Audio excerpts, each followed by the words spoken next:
Morning, guys. Hey, it's Doc. I made it to the shop this morning, so let's go ahead and look at what I picked up.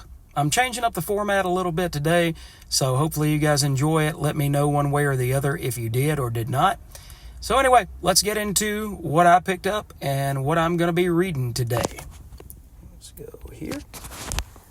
All right, first book is going to be Batman, The First Knight, issue 3 of 3 by DC Black Label, with Dan Jurgens as writer, Mike Perkins as artist, and Mike Spicer as the colorist.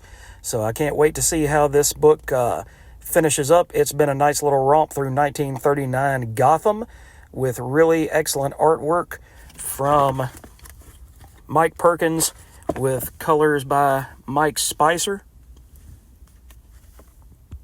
It is a very early tale of Batman right after he has started, and we're trying to figure out what's going on with these zombie killer men that seem to have Batman's number every time he turns around. So, like I said, excited to see how this one works out. Okay, so we've got that there. All right. Next up is White Boat, issue 1 by Scott Snyder and Francesco Francavilla. And that is a new distillery book, so it's an oversized book as well. And it starts the story of a journalist who is writing for a trade paper, like a trade magazine, talking about this mysterious white boat, this giant yacht, super yacht. And it seems like it's going to have really scary undertones, because that's the type of books that Snyder and Francavilla seem to work on together. But again, the colors look really great on this. Those magentas and things, they just pop. So can't wait to dig into this and see whether Scott Snyder and Francesco have another hit on their hands. I'm really liking these distillery books just based on the size and how much space the art gets. So, like I said, I'm really looking forward to checking this one out. Okay, next up, we have Amazing Spider-Man number 50 with this John Romita Jr. cover. So, that looks like that's going to be really, really well done. It's being built up as the return of the Green Goblin, with Norman Osborn coming back as the Goblin. But then it says that it's going to lead into something different with Peter. So it does not have any Romita Jr. artwork on the inside. Instead, it is Ed McGuinness doing the main story. So this is going to be interesting to see how this all plays out in this book. And it does have some backup tales in here. Since it's an oversized book, it is ASM 50. So looks like Terry and Rachel Dodson on the artwork on this backup story. So that's good, solid artwork. So this run of ASM has been up and down, more down than up, to be honest. I really just keep collecting it because I've been collecting ASM for so long, and I am one of the minority that still loves JRJR's artwork and wishes that maybe they would drop it back down to once a month so that JRJR could be on the title for much more than every, 5th and 6th and 7th issue and then disappear again for another story arc. But anyway, ASM, we're going to see whether the Return of the Goblin is worth it. All right. Another wonderful Rob Liefeld cover for Thundercats, issue 4 from Dynamite, written by Declan Shalvey with art by Drew Moss. And this is another modern retelling of the Thundercats. And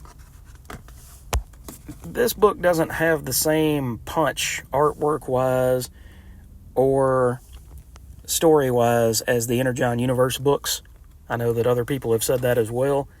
But it's still a very solid story as long as you don't go in with your expectations set for them to be that high of quality.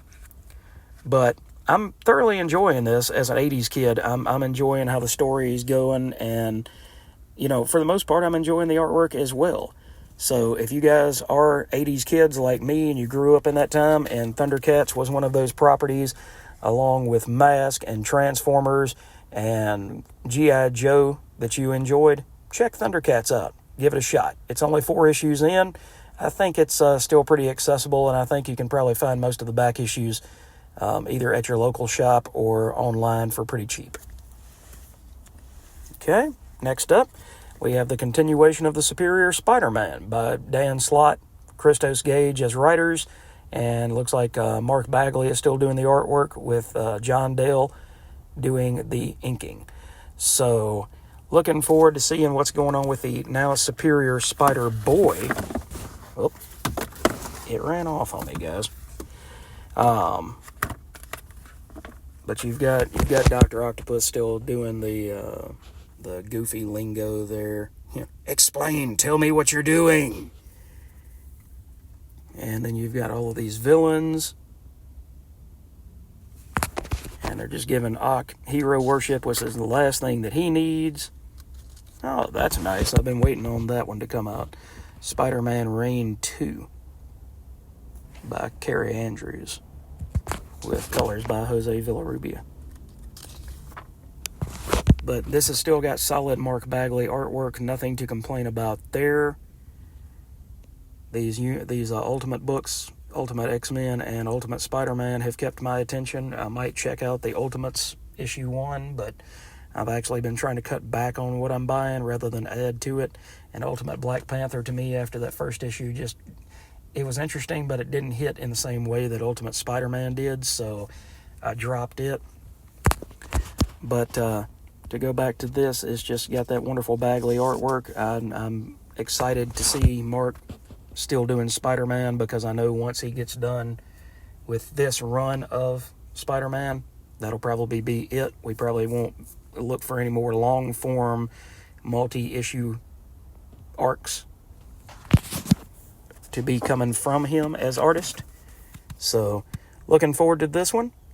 And I'm really surprised how interesting it has kept me, how interested I've been by this, because I liked Dan Slott's writing on ASM when he wrote ASM for 10 years, but sometimes it just seems like he's kind of rehashing old ideas. So I'm glad that Spider-Boy adds a new element to the mix. Okay, here, I'll talk about this later. We have Crisis on Infinite Earths facsimile issue number 2 by Marv Wolfman, George Perez, and Dick Giordano. We'll talk about that more later. Now we're here with issue 36. I think I grabbed the wrong book. I wonder if they're out of Something is Killing the Children. So I'll go back inside the shop and go make sure that we're supposed to be on 37.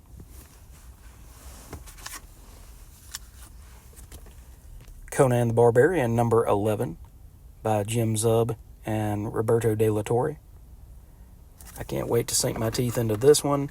Like I've said multiple times, it just seems like De La Torre is the second coming of John Buscema. And absolutely just love the art style on this book as well as the story. So we're getting ramped up, I believe, for Conan the novel and the Savage Sword of Conan magazine and this book to cross over for the Saga of the Black Stone to start here in a couple of months. So that's going to be a lot of fun. I'm totally enjoying Conan. And if you haven't tried it, go back and check it out. I think the first trade is out, and maybe even the second trade is out. So I've got no complaints. I think Titan and Heroic have done an excellent job on keeping Conan relevant. And I wish that it had been at Marvel, but Marvel just doesn't really know what to do with Conan, because Roy Thomas is not involved anymore. And Roy was really the one person that kept things, he and John Buscema kept things rolling on Conan for so long at Marvel, that without those two powerhouses, being behind this, Marvel just doesn't know what to do with the character. All right. Feral, issue 3. So I got this variant cover here, this movie adaptation cover.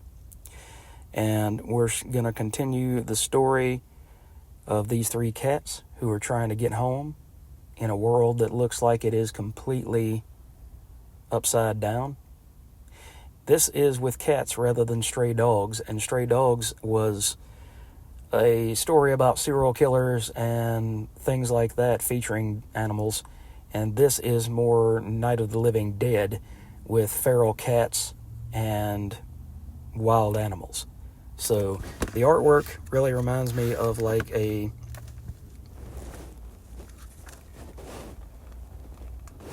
Don Bluth type of book.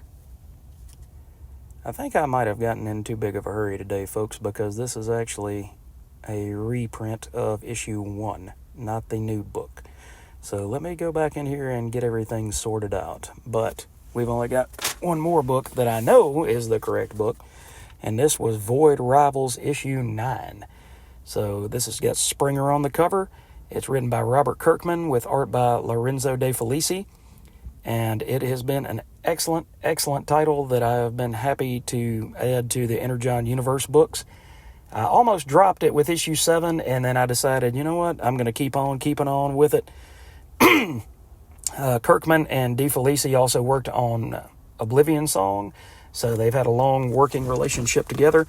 And this adds to the story of Derek and Salila as they are trying to get away from a hunter who is trying to murder them. So this looks really, really cool and looks really interesting. So guys, let me get back in here and I will go back and try to get the correct issues for Something Is Killing the Children and Feral. But that's what I picked up. That's what I'm going to be reading today. I hope you guys got an interesting haul yourself. Let me know down in the comments what you're reading and what you've picked up and what you're excited for.